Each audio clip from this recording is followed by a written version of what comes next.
All right, so today we're going to talk about my focus student and the lesson I've planned. My focus student's name is Anna. She's 15 years old.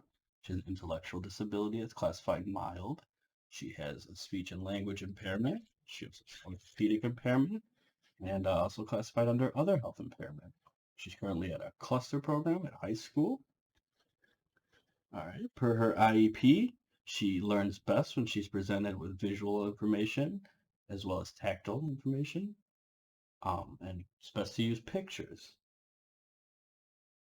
Also, she has trouble using her speech device, and she requires a lot of prompts. At her former school, she was ahead of a lot of students in her grade, so she would often do the work as well as they did and not as well as she could. Behavior-wise, she's a leader, and she follows routine very well, and she understands her own behaviors. On the flip side, she can be defiant, bossy, and she struggles with control. All right, so I designed this lesson for Anna, which uses a lot of visual prompts as well as things she can manipulate on screen in the Jamboard. So on Jamboard, you can draw, you can put in pictures, you can do a bunch of manipulations to screen on it. So like, pull up the Jamboard, I could draw my way through a maze, right?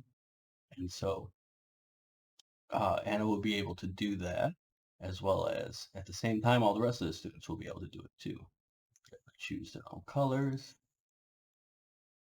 blue, green, black, whatever they want to be. It's a group of 4 kids, so there's enough options here, so every person's different. All right, and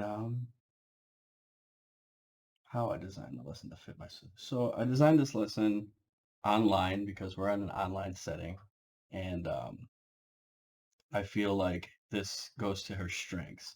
Also, one of our kind of breakthroughs with Anna is we had some SEL time at the end of a class on Friday, and the kids were able to play tic-tac-toe on the Jamboard. And not only did Anna participate, but she played pretty good. She was also drawing pictures on the side, and it was one of the first times in class she was actually engaged, present with the lesson with the rest of her class and engaging with the rest of her class. So I figured with this lesson, she'll be able to do that same thing, and then we'll also be able to collect data on it, and yeah. All right. Oh, so how am I gonna incorporate my students personally? So you can see I got Mickey Mouse here, and I have Epcot. I also have, or what? I also have Yoshi and Mario, and I also have Sonic and the rings that Sonic gets in the video game. So I use cartoon characters or video game characters to draw Anna in. She likes video game characters. She likes Mickey and Minnie Mouse specifically. So for the lesson that we are taking the data on, we're going to use the Mickey Mouse slide, Mickey and Minnie Mouse slide with the Epcot Center, so that she's the most engaged at that time when we kind of need it. All right. So we'll go over our learning objective, and we'll go over the IEP goal and the receptive and expressive language, the lesson concepts, the lesson vocabulary, and the specific adaptations I'll use to support Anna's learning. So her IEP states that by the annual review of the IEP using instructional level geography materials, student will learn how to read a map and identify north, south, east, and west with 80% accuracy. That's her IEP goal. My lesson objective is the student will be able to recognize their turn in a group work setting with no more than one prompt. The student will then provide 3 clear directions at each interval between the other students' answers to complete the maze as a group using academic vocabulary. All right, so the expressive language, Anna will express their answers using a color-coded system. You can see I have north, west, south, and east. And I can use the the Jamboard to also draw with their cursor. So, and they could also circle the direction they want. So say they want to go north, they can circle north. Or if they want to say red on their speech device, they can say red for north, or they can say green for west. All right, and then also for receptive language, Anna will be able to recognize verbal directions that are color-coded by answering out loud with the AT device. So for instance, red is north, blue is south, and so on. If Anna wants to move north, Anna will say on the device red, and we can move the cursor north, or whichever way she'd like. All right, and I'm doing this to mitigate the language impairments, as well as to play to Anna's strengths and preferences, which are drawing and art. This also helps cut the pathways in Anna's device from 3 selections, which would be travel, directions, and then direction selection, down to 2 selections. So it's only colors and then color selection.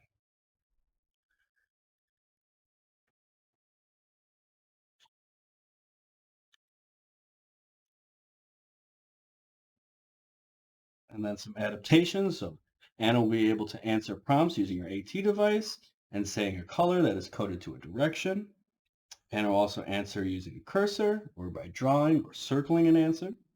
Anna will wear noise-canceling headphones to minimize outside distractions and to have a microphone close enough to her mouth to bring her verbalizations to a distinguishable volume, as they are often not fully voiced. Anna, along with the class, will also have a schedule at the beginning of class on the first slide, and then the slide info will be copied into the Meet chat board or chat box to be able to see it when I've moved off that screen. And then if students need to see it again, I can copy paste and put it right back there. So it's always present if asked for or if looked for. Also during the start of class, when students are prompted to disclose how they currently feel, if any student answers in the yellow or the red, they will be asked if they'd like to join a breakout room to talk to my co-teacher to help resolve whatever's troubling them.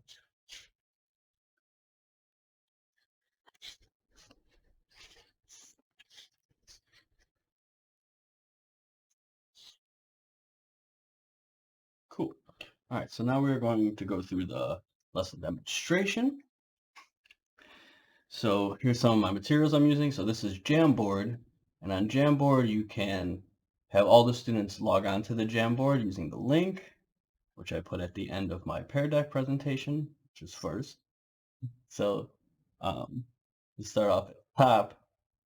I start with music.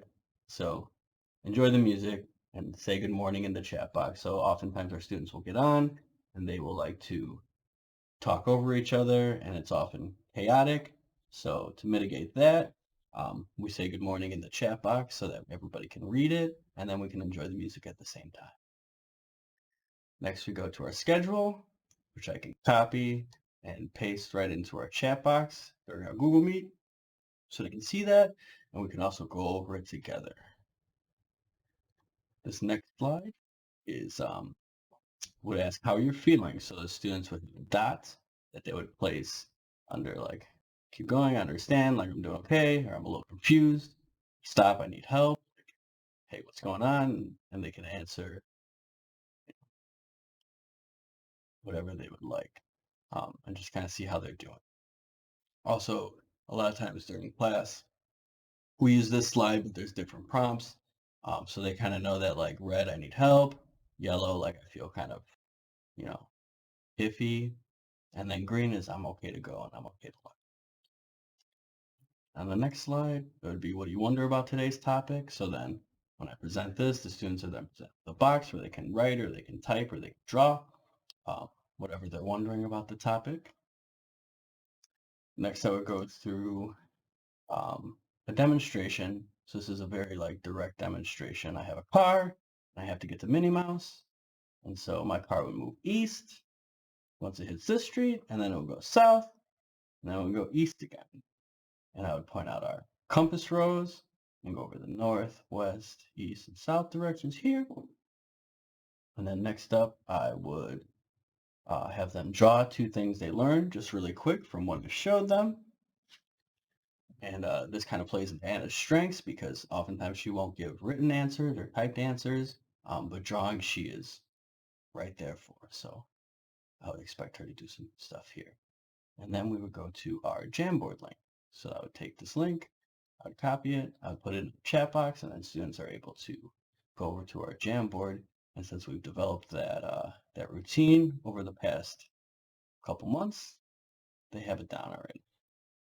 All right, so then we would jump to our Jamboard, and we'd be here on our first slide. And so on our first slide, what I would do is I would have the students speak and tell me, like, which way should I move? You know, I'm Sonic and I have to get these rings. Should I move? Or I'd say I start here, you know, you can draw a little circle in there. And then I have that, which way am I going to go? Am I going to go east? Am I going to go north? Am I, you know, which way am I going to go? I might give them options verbally, or I might let them kind of shout out loud. However they would kind of like to do it. They can put it in the chat box. Anna can say color, or because we're on the Jamboard, she can just circle, and I would see her name in the cursor and recognize that she's making an answer, which is pretty cool. And then so we would go through this maze, asking which directions we're going to complete it, and just kind of walk through. And then like sometimes we'd make a mistake. Oh no, we can't go any further. So then we'd have to turn back, go back up, and run down and find it. And then we'd designate which directions we used every time we turned.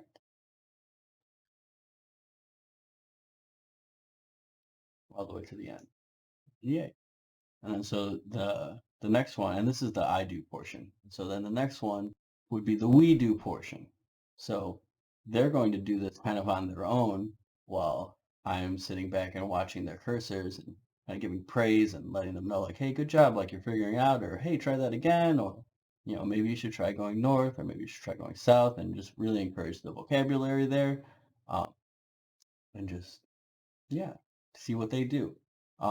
At this point too, I would also like them to kind of talk with each other and see what other people are doing to kind of say, hey, you tried this, maybe I should try that, or hey, you tried this, I'm going to try that too, and see if they can get to Mario. So Yoshi has lost Mario, and he has to get there. So you go, they can make mistakes, you come back, you know, and find their way to Mario.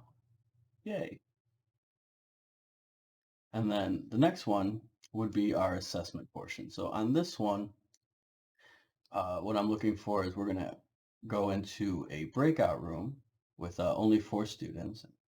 I picked 2 students that perform above Anna, and then I picked 1 student that performs at about Anna's pace. So in our IEP, it says that, you know, Anna would perform at the same level of the people around her as opposed to performing where she should. So I'm trying to kind of get a mix of like some higher learners and some like on level learners with Anna.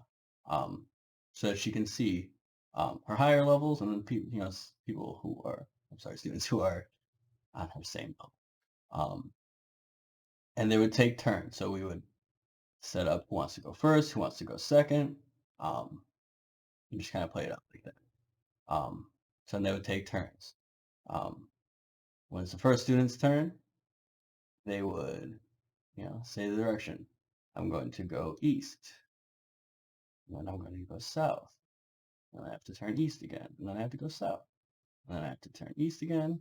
And so throughout here, there's 14 different turns, which provides the group 3 different times to provide an answer.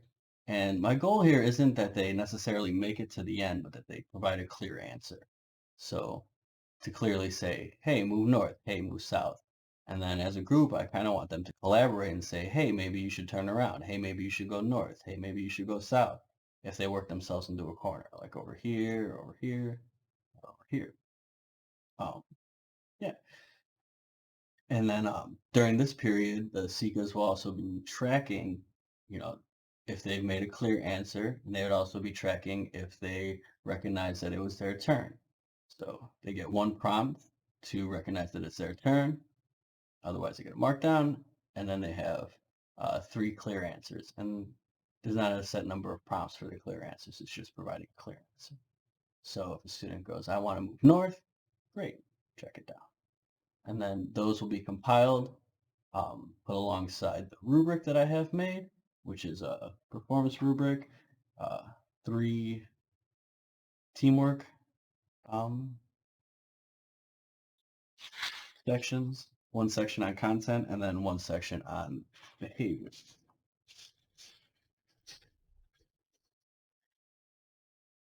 All right. So for the teamwork portions, one is about cooperation and listening. The other one is contributing ideas to the group. And the other one is problem solving and discussing. Behavior is participation. And then content is using the vocabulary words, so related to our central question and the appropriate. So I don't want students to say, move up, move down, move left or right. I want them to use the words north, south, east, and west.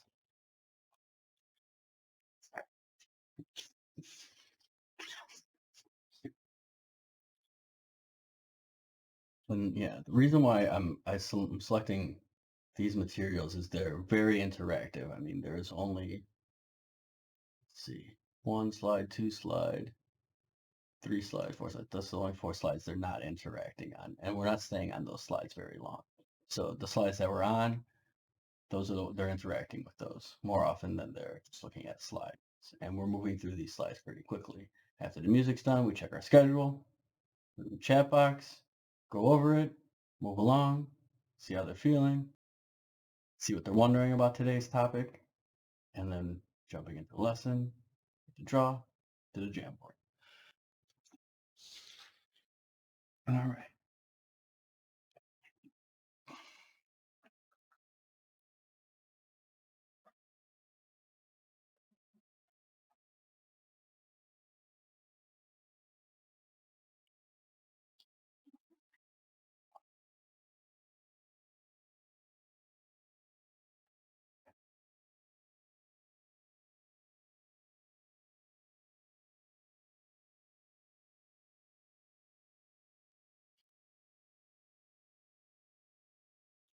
All right, so let's go through our look fors. I'll kind of point out what these look fors are in these lessons. All right, so our first slide, that kind of deals with that first section of look fors. That is like care and interest. Also, too, once we get to the check-in slide, that also covers 1 for care and interest. Also, throughout the lesson, students are addressed with respect and are advocating for help is honored. So that's section B. Section C, we can also look at the check-in slide to help with that, so we can notice when students are struggling. They get to go to a breakout room if they're struggling and talk to a co-teacher to see what's going on and see if we can resolve some of those issues. For section D, the Pear Deck share out. So after this one, we kind of have a quick check-in if anyone wants to share out how they're feeling. And then we also share these answers after the students answer and move to the next slide. In like the live Pear Deck, you can see the students' answers on their own screen. So that if they like to share, they can share. If not, you don't have to. And then they're anonymous as well. So if I read through the answers, no one has to, know that so-and-so did it or so-and-so did it. They're just anonymous.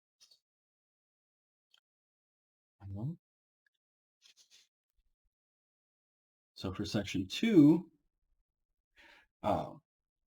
for A, we have the class schedule. So that puts in the routine and the norms. And also, so everybody's on task and on schedule, and that helps with participation.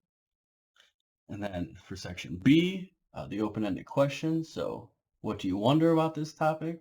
They can wonder whatever they like, and then we can discuss it. We can talk about it. I can ask some questions about it. They can respond to those things. We can clarify.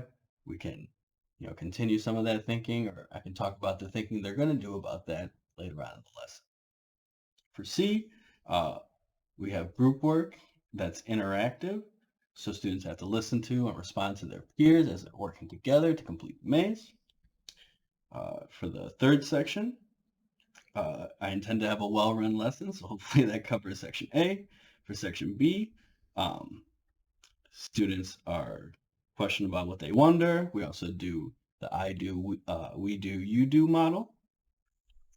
And we also are going to talk about the students' prior knowledge when we are on this slide, because we've gone over the vocabulary words in a direct vocabulary lesson. So we're going to try to remember what the north, south, the east, and the west say. What does that happen? And talk about the previous lesson, what they remember about it. All right. And then for C, the vocabulary words are going to be color-coded once we get here. And then not just color-coded, but we can manipulate the things on the screen with our cursor. So move things around.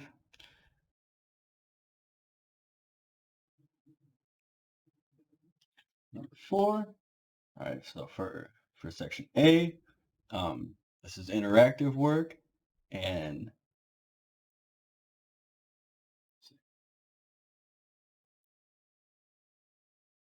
they're going to solve these problems in a couple different ways. They can do it by talking, they can do it by experimenting, they can do it by asking their peers, they can do it by themselves, whichever way they like to do it. All right, for B,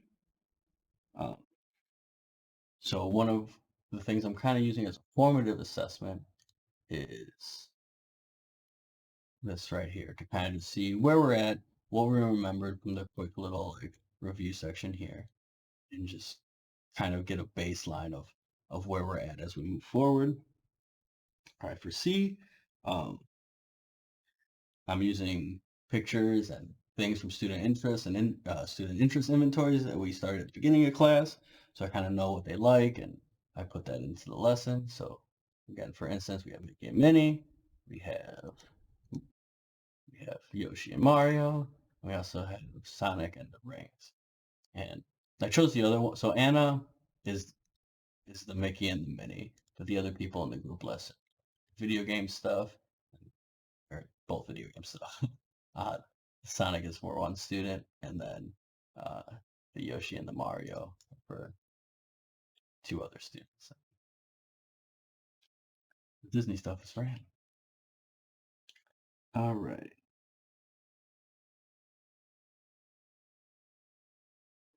All right, for section 5, for A, we do the I do, you do, we do model, to kind of like get practice and to also kind of, get them started on doing their own work, so they have a chance to watch me do it. They have a chance to kind of do it by themselves, with some teacher assistance, but not too much, but do it by themselves. And then we have the lesson where they do it by themselves, but with a group, so that they feel supported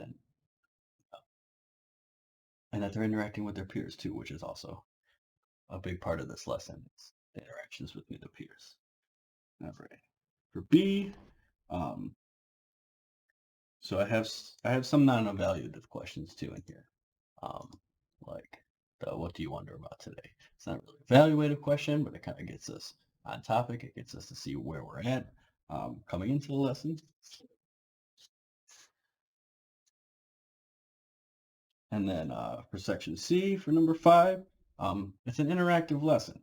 So they get to engage in things with their peers, they get to work together, and they get to manipulate the screen in front of them with their mouse, which often in these digital lessons we don't get to do. All right, number 6, in section A, the students are going to be constantly praised for their collaboration, their on-topic discussion.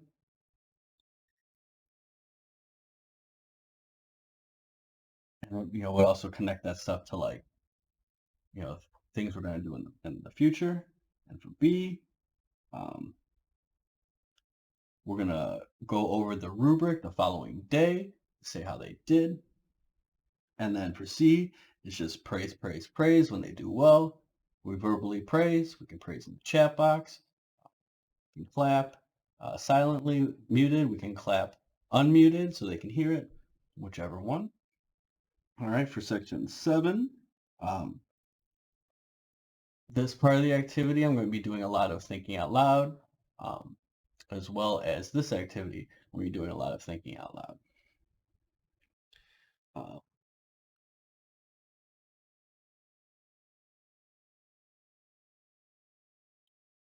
on this section, for section B, when the students are doing it by themselves, as they're actively doing it, we're going to kind of like watch their cursive, and when they do something well, praise, or when they do something where they, box themselves into a corner or something like that, you know, go through, how are they going to solve it? What are some options they can solve it? Can we go this way? Can we go back? Can we go back another way from where we came? And guide them out that way. All right, for C, um, we're going to talk about the goal for each activity. The goal for each activity is to get from this point to this point. We also have our classroom schedule that gives us how we're going to move throughout our lesson. And we're also going to talk about our goal too. I can do that kind of stuff. And yeah, so those are our look fors. And I believe that's it, Dr. Cavaretta. Just make sure.